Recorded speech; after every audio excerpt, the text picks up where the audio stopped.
Hello বন্ধুরা, আমি এখন চলে এসেছি হাউস বিল্ডিং ফ্লাইওভারের উপরে।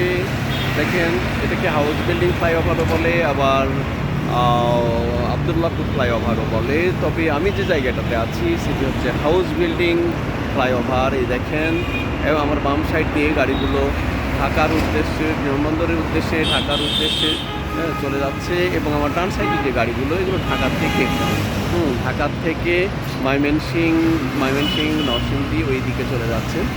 এবার আমি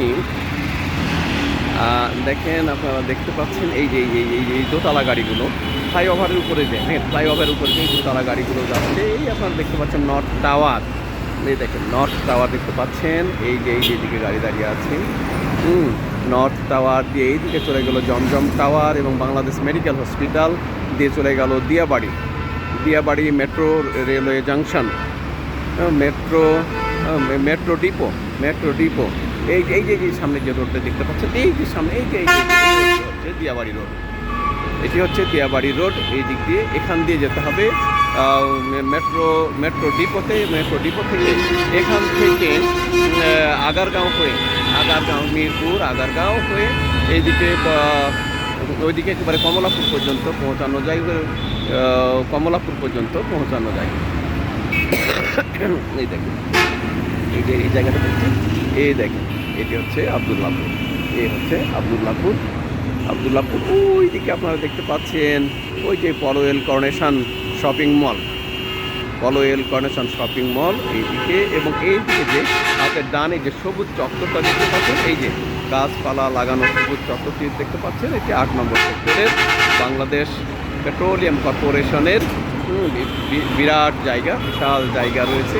তারা ভবিষ্যতে প্রয়োজন মতো ব্যবহার করবেন। এই দেখেন এই হচ্ছে ঢাকার দৃশ্য। এই দেখেন, দেখেন এই গাড়িগুলো হাতের ডানে সব গাড়িগুলো সব চলে যাচ্ছে, ঢাকা থেকে বের হয়ে যাচ্ছে। এগুলো ঢাকা থেকে বের হয়ে যাচ্ছে ময়মনসিংহ, গাজীপুর, নেত্রকোনা, এই দিক দিয়ে নরসিংদী, ঘোড়াশাল, সিলেট এই দিকে এই গাড়িগুলো চলে। এই দেখেন এখানে সামনে একটি কদম ফুল নাকি এটা কি ফুল অনেক সুন্দর। বড় শহরের মধ্যে এত সুন্দর ফুলের গাছ, চমৎকার না, কদম ফুল না, এটি অন্য গাছ, কিন্তু অনেক সুন্দর। ওই যে দেখেন নিচে দিয়াবাড়ি রোডটি দেখা যাচ্ছে। রোডের দুই পাশ দিয়ে খেয়াল রাখবেন যে এই রোডের একটা বৈশিষ্ট্য আছে। যখনই দেখা যাবে যে কোনো রোডের সেক্টরের ভিতরে কোনো রোডের মাঝখান দিয়ে ডাইভারশন আছে, এবং মাঝখানে ডাইভারশনে প্রচুর গাছপালা লাগানো আছে, সেটি হচ্ছে ওয়ান ওয়ে।